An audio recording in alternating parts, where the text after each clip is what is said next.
Hi there, everyone. Welcome to this afternoon's Fireside Chat. I know these have been some conversations that SOPHE has been hosting over the last few months. We're excited that you all could take the time out of your day to join us. I will be joined today with Shanna Livermore, the Speaker of the House of Delegates, so you'll be learning from her in just a moment.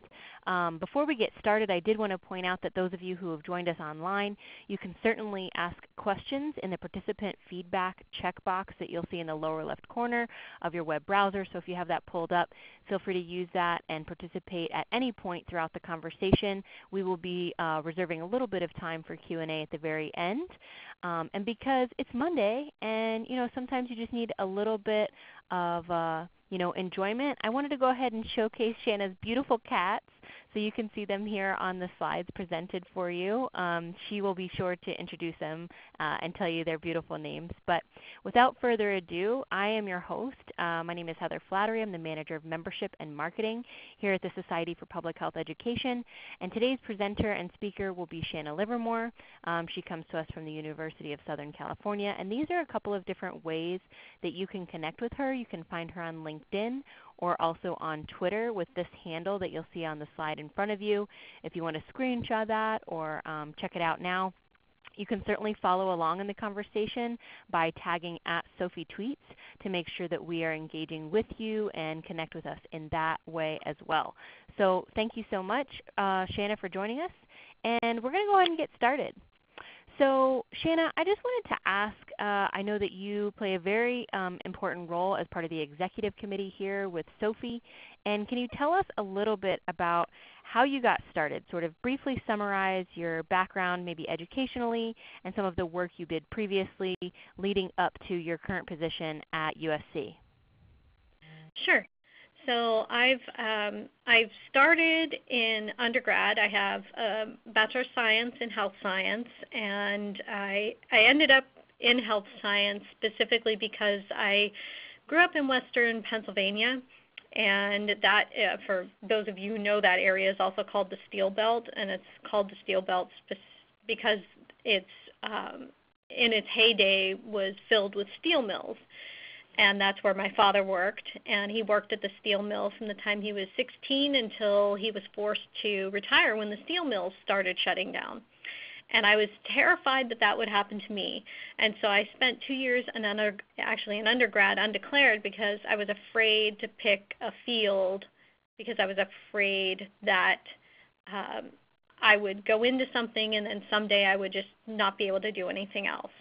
But I eventually came across health science, and it was so attractive to me because all of the skills that you learn, whether it's data analysis, evaluation, health promotion, program planning, those are all things that are very transferable skills.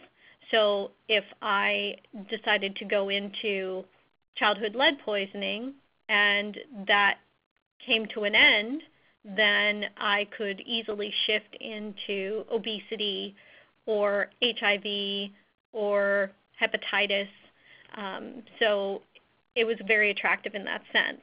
And after that, I did go back to school after working for a while and got a master's in public health, and I'm currently a DRPH student at Claremont Graduate University. I started my career right after undergrad at the State Office of AIDS in Sacramento in the Prevention Research and Evaluation section.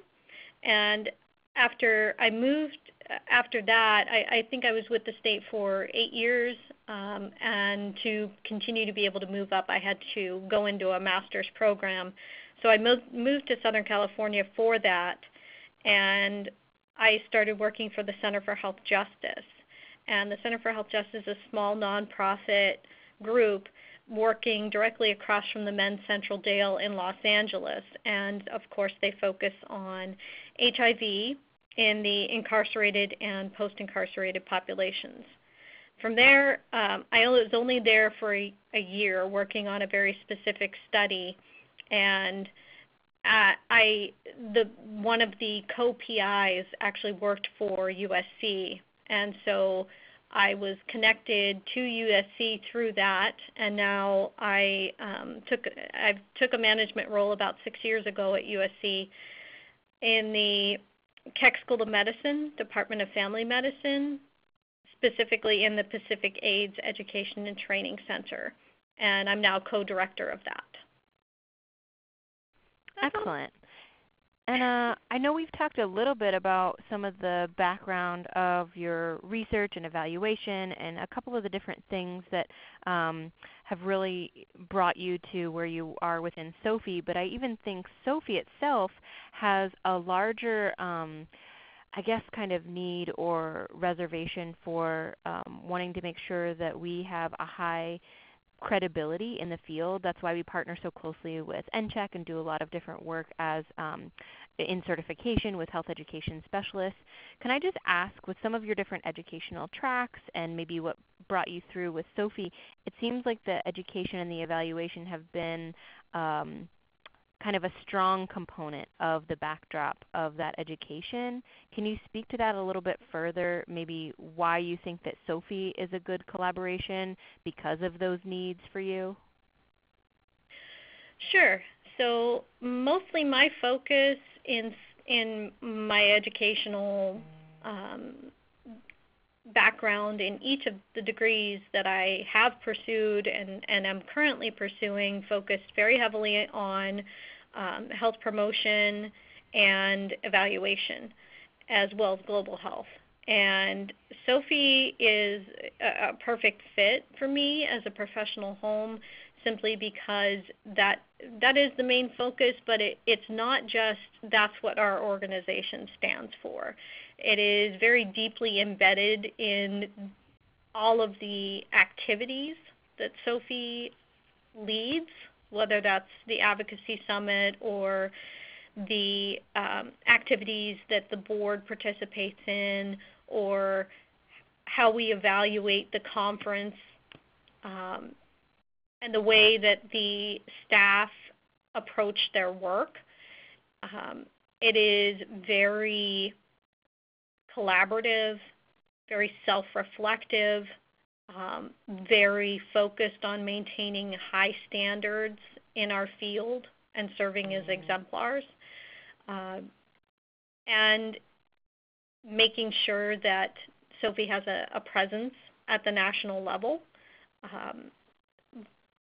But I think it's more of a culture, I guess I would say. Right. Yeah, I would agree with that totally, and I think especially from a managerial membership perspective, it's important to have that sense of evaluation when you want to look at opportunities for growth or areas where there can be improvement, or just understand what you're doing well. I think those are all really great ways to use that tool. You mentioned a little bit as you were explaining that too, the global health component. I know that you're also the COP chair for the Global Health Community of Practice.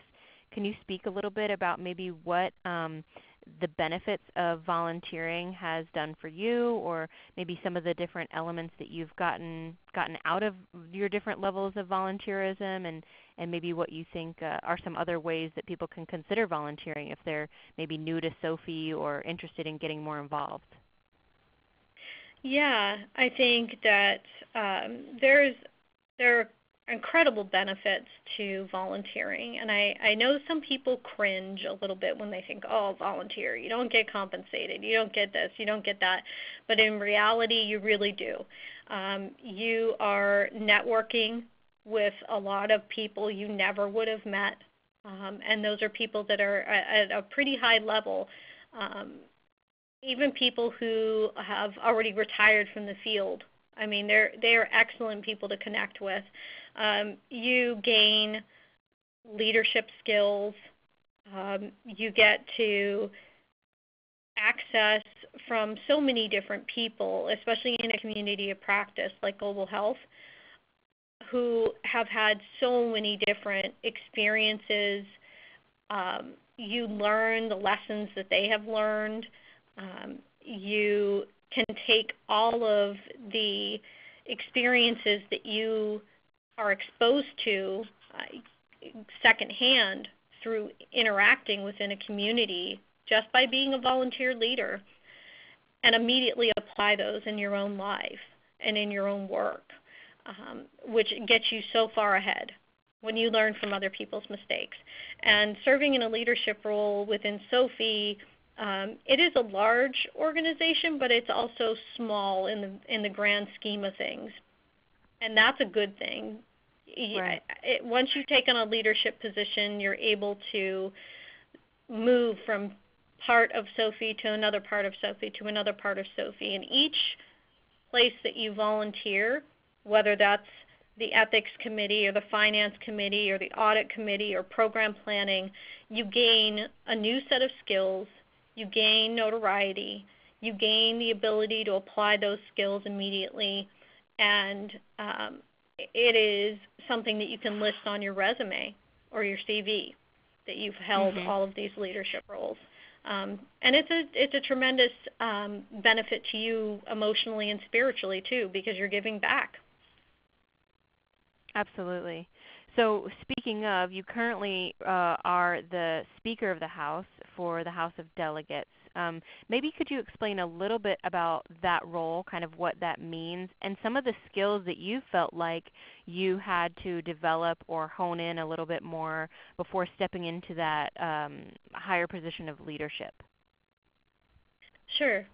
So I spent some time in my local chapter prior to taking on the role of the House of Delegates, Speaker of the House, and I think that was absolutely key.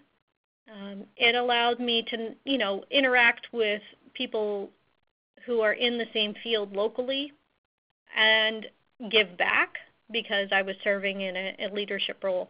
But I started out as the chapter delegate, so that initially exposed me and allowed me to be the liaison between the chapter and the House of Delegates. So you learn a lot about structure in that role. Then I stepped into president-elect, then president, and in that capacity you're still part of the House of Delegates, but in a different capacity. And your main focus then is developing your chapter. And that, depending on the status of the local chapter, some are very large, some are very small, and some are in between. The budgets vary wildly. That gives you a chance to kind of hone your skills on a micro level. And then I took on the role of the Speaker of the House elect. And during that time period, I shadowed the actual Speaker of the House and learned from her how she was approaching managing the House of Delegates, what her leadership style was, taking notes for myself on what worked and what didn't work, and getting my feet wet by interacting with SOPHE's CEO, the Board of Trustees, and various other players at the national level.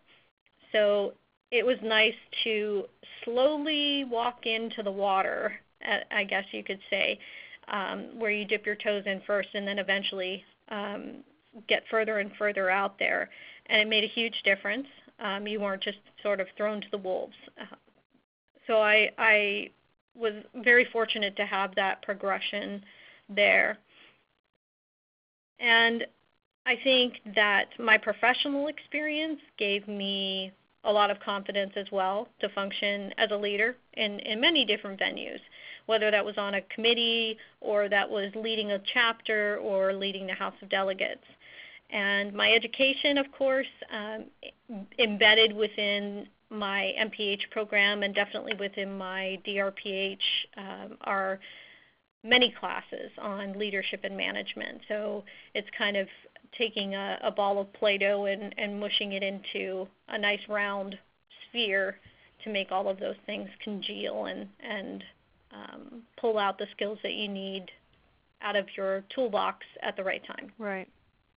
Yeah, it sounded like I think maybe we think of some of these things as basic, but like even budgeting skills or understanding leadership, maybe servant leadership or different forms of leadership, what that looks like, how you want to interact with different groups or smaller, one-on-one with individuals. And then that chapter development piece, I think understanding what it takes to kind of be part of hosting events or membership, pricing things. I think all of those are really important and relevant as you continue to work up the ranks and maybe become part of the board, because it speaks to sort of the overall operations of what the organization does. And as a nonprofit, those are all really important elements. So that's incredibly important. I hope that I have this right, but I'm pretty sure you had some exposure to the Collegiate Champion program. Is that correct? Yes, I was the Collegiate Champion for Claremont Graduate University. Can you speak a little bit to that? Because we actually still have our applications open for the 2019-2020 year, and I wanted some folks to be able to know a little bit more about what that process is like, or maybe if you could speak to some of the experience you had. I think you might have been part of the pilot year, but I'm curious kind of what your experience was with that. Yeah, definitely. I was part of the pilot year. I have to say it was a lot of fun. It puts you in a unique position as a liaison between a national organization and your school.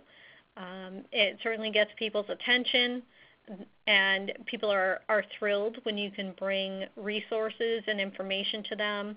So for instance, when SOPHE advertises positions open as fellowships or scholarships or meetings that are happening, all of that is the type of information that you would bring back and share on campus. It allows you to tap into, at least in my case, at Claremont there is the student oversight body for the entire university is called the Graduate Student Council. So you tap into that type of organization, sharing information, taking on this leadership role. And also within each school, there is a student association. So for us, it was the Claremont Graduate University School of Community and Global Health Student Association. And that is just the community and global health students. The Student Association has its own activities throughout the year. And as a collegiate champion, I was able to go to each of those events and their regular meetings and share everything that I had in the way of resources and information about SOPHE, and promote the organization and help people understand how it was different from other organizations like the American Public Health Association, how they can tap into resources and mentors and events. So it exposed me to a lot of people. It allowed me to take on a different type of leadership role and help me stretch my own boundaries, because I will confess that despite everything that I've said so far, I am an introvert, believe it or not. And it was Gotcha. I was able to kind of stretch my wings in that respect and network with a lot of people, and simply connecting one person to a fellowship or some other type of opportunity, I mean, that person loves you for life. So Right. it's a great way. Yeah, And if you can get involved, I would encourage you to do so. Yeah, it's a good way to connect, I think. And so for any of you who may be listening in or tuning into this that are interested in maybe taking a slightly more active role on your campus, or if you're already involved or engaged with programs or organizations within the campus setting, I think that this might be a great opportunity to expand that and put a SOPHE lens on it. We offer some support and technical assistance through the SOPHE office as well, so do consider applying for that. You do need to be a SOPHE member, but you can apply all the way through August 16th. So check that out on the website. So a couple of things that I like to bring up when we do these fireside chats. I always like to learn a little bit more of a personal note about some of the folks that are joining us and logging on. So can you tell us a little bit, maybe are you the kind of person that has maybe like a personal mantra or affirmation, something that you like to live by, quotes, anything like that that kind of just helps fuel you or gives you energy to be able to perform well or kind of work towards your next big goal? Sure. I live by the mantra, never give up, never surrender. And I know that sounds a little militaristic in a way, but I have faced quite a bit of adversity in my life. I have, I guess I would say, not an ideal upbringing as a child. My father had a lot of mental health issues. He was a hoarder. My mother and younger sister were both very ill. There's a genetic disorder that runs in my family, so it's been a prominent part of my life for a very long time. And I think that because I've had, since I was very young, to try to fight to get ahead, to keep up, to push through things like going to college when no one in my family had ever gone before, no one knew anything about it or why you would do such a thing, all the way into a doctoral program. The success that I've had with my professional career as well, it has been kind of an uphill battle. So that's what I say to myself when stuff happens. Just don't give up. Don't give in. Push forward. Yeah, that's awesome. I think that's really encouraging. So thank you for sharing a little bit about your personal story. And then also, one of the other areas that I like to tap into are, as leaders or people who want to be leaders or the next generation of leadership, who do you look to either model yourself after or areas or aspects of leadership that you admire? Can you speak to anyone either within the professional community or even globally that you find has some qualities that you like to look to for either experience or their own adversity, that kind of thing? Can you share anything like that? Sure. I would definitely say within SOPHE, I'll start there. It's difficult to pin down one person, but I will say our CEO, Elaine Auld, she's really a powerhouse.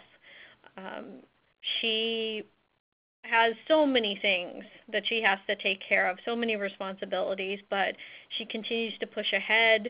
She continues to look for new endeavors, new initiatives, partnerships, innovations to keep SOPHE on track, moving forward, and sitting at the cutting edge in our field. I would say more from the spiritual side of things. For me, I'm Buddhist, which is more of a philosophy of life than it is anything else, and that helps keep me. There are so many leaders within that, but they help keep me rooted in the servant leadership style, compassion, empathy, and mindfulness.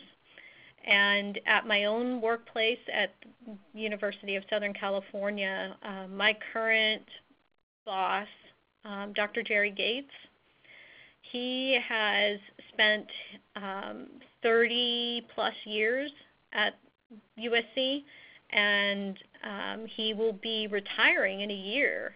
And so now that active mentorship that I've had with him has stepped up a notch. So he seems to know everyone. So I'm starting to realize the importance of networking, learning more about the structure, some of the harder skills there.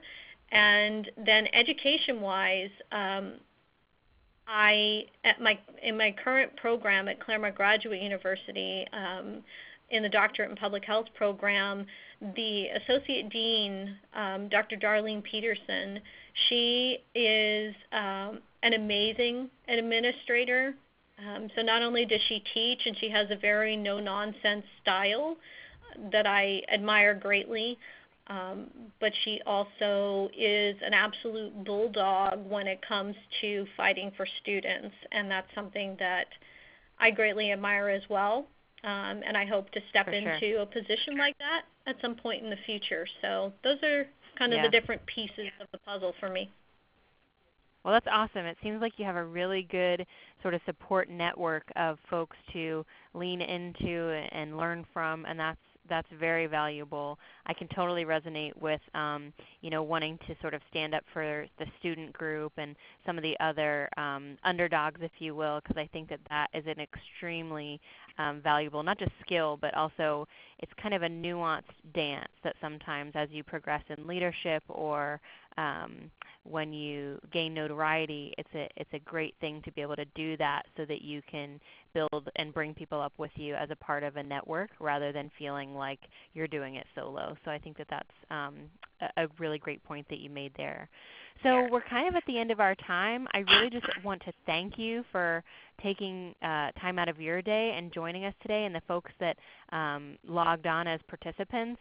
We are going to open it up for a little bit of Q&A, so if anyone has any questions, again, feel free to type into the chat box right there below on your screen. And in the meantime, I do want to do a quick little plug. We are in the middle of reviewing our abstracts right now for SOPHE 2020, which is going to be our annual conference in Atlanta next March 17th through 20th. So if you're a CHES and you're looking to get the best bang for your buck trying to get your continuing education contact hours, or if you just want to get out of town for a few days and get some really great professional development in a cool city, come check us out. Keep an eye on the Southwest flights near you, or I probably shouldn't plug a specific airline, but any airline near you, and come join us. Take part in that. We will have registration open in the next few weeks, I believe. So do put that on your calendar and save the date. So does anyone have any questions at this time for Shanna about maybe her experience or some of the different things that she's been a part of? Or if you have any last thoughts, Shanna, that you want to share with the group, you can certainly share them now. Sure. If anybody has any questions, feel free to ask, but if they occur to you later or if you want to connect, feel free to reach out to me on LinkedIn or Twitter.